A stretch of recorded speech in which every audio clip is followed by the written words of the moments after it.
A depressão tem sido amplamente considerada uma doença biológica, frequentemente associada a desequilíbrios químicos no cérebro, particularmente baixos níveis de serotonina. No entanto, recentes estudos e perspectivas emergentes desafiam essa visão, sugerindo que a depressão pode ser melhor entendida como um fenômeno resultante de fatores normais da vida, agravados por questões espirituais. Esta tese explora essa argumentação, apoiada em estudos científicos, incluindo o trabalho da cientista Joanna Moncrief, e examina como outras doenças psiquiátricas, como o TDAH, seguem um raciocínio semelhante. Além disso, analisa-se o Salmo 31 para contextualizar a depressão através da experiência espiritual do rei Davi. Capítulo 1. Desafiando o mito da serotonina. Por décadas, a teoria predominante no campo da psiquiatria tem sido que a depressão é causada por um desequilíbrio químico no cérebro, especialmente baixos níveis de serotonina.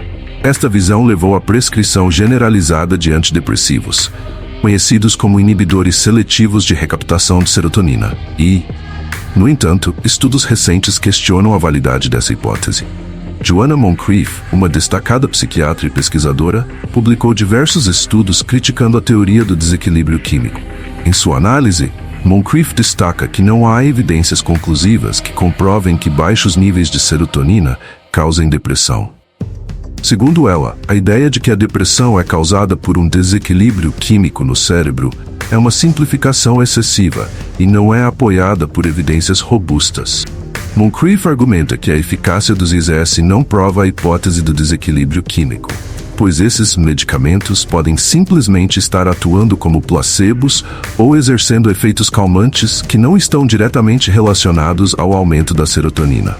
Além disso, estudos de meta-análise indicam que a diferença entre antidepressivos e placebos é mínima, sugerindo que outros fatores podem estar em jogo. Um estudo conduzido por pesquisadores da Universidade de Harvard, publicado na revista JAMA Psychiatry, analisou a eficácia dos IZS em comparação com placebos e descobriu que a diferença nos efeitos era estatisticamente insignificante. Isso levanta questões sobre a verdadeira base biológica da depressão e a necessidade de considerar outros fatores. Capítulo 2. A depressão como fenômeno normal e espiritual. Se a depressão não é causada por baixos níveis de serotonina, o que a causa? Uma crescente base de evidências sugere que a depressão pode ser uma resposta normal a fatores estressantes e traumáticos da vida, agravada por questões espirituais. Estudos indicam que eventos como perda de entes queridos, problemas financeiros, conflitos interpessoais e experiências traumáticas são fortes preditores de depressão. Esses fatores podem desencadear sentimentos de tristeza profunda, desesperança e falta de propósito, características centrais da depressão. Além disso, a perspectiva espiritual oferece uma visão alternativa para entender a depressão. Em muitas tradições religiosas, a depressão é vista como uma crise espiritual, uma desconexão da pessoa com seu propósito maior ou com uma força divina.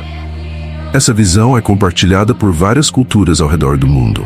No contexto cristão, a Bíblia oferece exemplos de figuras que experimentaram estados depressivos como resultado de crises espirituais. O rei Davi, um dos personagens mais emblemáticos do Antigo Testamento, expressa suas angústias e arrependimentos no Salmo 31, revelando uma profunda luta interna. Salmo 31. Em ti, Senhor, me refugio, nunca seja eu confundido, livra-me pela tua justiça. Inclina para mim os teus ouvidos, livra-me depressa. Se a minha firme rocha, uma casa fortíssima que me salve. Porque tu és a minha rocha e a minha fortaleza. Assim, por amor do teu nome, guia-me e encaminha-me. Tira-me da rede que para mim esconderam, pois tu és a minha força. Nas tuas mãos encomendo meu espírito. Tu me redimiste, Senhor Deus da verdade. A experiência de Davi ilustra como a depressão pode ser uma manifestação de uma crise espiritual, onde o indivíduo sente uma profunda necessidade de reconexão com o divino para encontrar alívio e redenção. Capítulo 3. Ausência de evidências físicas para a depressão como patologia clínica. Além da falta de evidências que comprovem a teoria do desequilíbrio químico, é importante notar que a depressão não possui biomarcadores claros que a definam como uma patologia clínica. Diferentemente de doenças como diabetes ou hipertensão, podem ser diagnosticadas através de testes laboratoriais específicos, a depressão é diagnosticada com base em critérios subjetivos e observacionais. Uma revisão de estudos publicada no Journal of Psychiatry and Neuroscience concluiu que não há um teste biológico definitivo para a depressão. A variabilidade dos sintomas e a ausência de um marcador biológico consistente tornam o diagnóstico dependente da avaliação clínica, o que pode variar significativamente entre os profissionais de saúde mental. Essa ausência de biomarcadores físicos reforça a argumentação de que a depressão pode ser melhor compreendida como um fenômeno resultante de fatores emocionais, psicológicos e espirituais, ao invés de uma doença puramente biológica. Em um estudo publicado na The Lancet Psychiatry, pesquisadores afirmam que a depressão não pode ser reduzida a simples anomalias neuroquímicas. Eles enfatizam a importância de considerar fatores contextuais e subjetivos, que muitas vezes são negligenciados na abordagem biomédica. Capítulo 4. Extensão do raciocínio para outras doenças psiquiátricas. A mesma crítica que se aplica à depressão pode ser estendida a outras doenças psiquiátricas, como o transtorno do déficit de atenção e hiperatividade, TDAH. O TDAH é frequentemente diagnosticado em crianças e adultos com base em comportamentos observacionais e é comumente tratado com medicamentos estimulantes que afetam os níveis de dopamina no cérebro. No entanto, uma revisão sistemática de estudos conduzida pela Dr. Susan Young e seus colegas sugere que não há consenso sobre a causa exata do TDAH. Fatores ambientais, sociais e educacionais desempenham um papel significativo no desenvolvimento dos sintomas.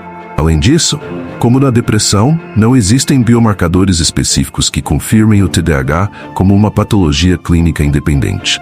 O Dr. Thomas Insel, ex-diretor do Instituto Nacional de Saúde Mental do ZUH, afirmou em uma entrevista que os diagnósticos psiquiátricos, incluindo o TDAH, são baseados em um consenso de sintomas clínicos, e não em medidas objetivas de laboratório. Isso ressalta a necessidade de repensar a forma como essas condições são entendidas e tratadas. Capítulo 5. O TDAH e a cultura da medicalização. A crítica ao diagnóstico de TDAH não se limita apenas à falta de biomarcadores. Há uma crescente preocupação de que o TDAH seja, em muitos casos, uma construção social amplificada por uma cultura que valoriza a medicalização de comportamentos normais. A sociedade moderna tem se tornado cada vez mais intolerante com comportamentos que desviam do que é considerado normal, levando a uma medicalização excessiva.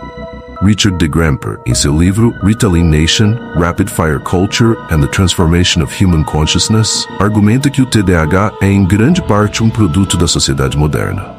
D. Gramper sugere que as demandas da vida moderna, a pressão para o desempenho acadêmico e profissional, e a incapacidade de lidar com a diversidade comportamental contribuem para o aumento dos diagnósticos de TDAH. Peter Breggin, um psiquiatra crítico da medicalização, também questiona a legitimidade do TDAH como uma doença neurobiológica. Em seu livro Talking Back to Ritalin, Breggin afirma que o TDAH é um diagnóstico criado para justificar a administração de medicamentos a crianças que simplesmente não se adaptam às expectativas rígidas das instituições educacionais modernas. Capítulo 6. TDAH e a geração mimada. Outra perspectiva crítica sugere que o aumento dos diagnósticos de TDAH pode estar relacionado a uma geração que não foi adequadamente preparada para lidar com frustrações e adversidades. A chamada geração mimada é caracterizada por uma educação permissiva e ausência de limites claros, resultando em crianças e adolescentes que têm dificuldade em concentrar-se e seguir regra. A psicóloga Jan Twenge, em seu livro Generation Me, argumenta que as gerações mais jovens foram criadas em um ambiente que enfatiza a autoestima em detrimento da resiliência. Twenge sugere que a ênfase excessiva na autoestima e a aversão ao fracasso criaram uma geração que luta para lidar com as exigências da vida cotidiana sem recorrer a diagnósticos médicos. Capítulo 7. Evidências científicas e espirituais. Para apoiar a tese de que a depressão e outras doenças psiquiátricas são mais bem compreendidas como fenômenos espirituais e emocionais, é crucial considerar tanto evidências científicas quanto relatos espirituais históricos. A Dr. Lisa Miller, psicóloga e autora do livro O Caminho Espiritual para a Cura, argumenta que a espiritualidade é uma parte essencial da natureza humana. Ignorar esse aspecto pode limitar a eficácia dos tratamentos de saúde mental. Ao integrar práticas espirituais, podemos abordar o ser humano em sua totalidade. Estudos mostram que práticas espirituais como meditação, oração e envolvimento em comunidades religiosas podem ter efeitos positivos significativos na saúde mental. A neurociência também está começando a revelar como essas práticas podem alterar a atividade cerebral e promover o bem-estar. No contexto religioso, a experiência do rei Davi no Salmo 31 oferece um exemplo poderoso de como a depressão pode ser vista como uma crise espiritual. Davi clama por ajuda divina, expressando seu sofrimento e buscando redenção e conforto através da fé. Além disso, um estudo conduzido pela Dr. Anna Luhrmann e seus colegas, publicado na revista Social Indicators Research, descobriu que pessoas que participam regularmente de atividades religiosas ou espirituais têm menor probabilidade de desenvolver sintomas de depressão. Isso sugere que a espiritualidade pode servir como um fator protetor contra o sofrimento mental. Capítulo 8. Integração de abordagens científicas e espirituais. Diante das evidências apresentadas, torna-se evidente que uma abordagem integrativa que combina práticas científicas e espirituais pode oferecer um caminho mais holístico para a compreensão e tratamento da depressão e outras doenças psiquiátricas. Dr. Lisa Miller destaca que a combinação de terapias psicológicas com práticas espirituais pode proporcionar uma base mais sólida para a cura. A espiritualidade oferece um sentido de propósito e conexão, que são essenciais para o bem-estar emocional. Estudos em neurociência também apoiam essa integração. Pesquisas realizadas pelo Dr. Andrew Newberg, pioneiro no campo da neuroteologia, mostram que a meditação e a oração podem provocar mudanças mensuráveis na atividade cerebral, melhorando o humor e reduzindo sintomas de depressão. Capítulo 9. Implicações para a prática clínica. A adoção de uma abordagem integrativa na prática clínica pode revolucionar o tratamento de doenças mentais.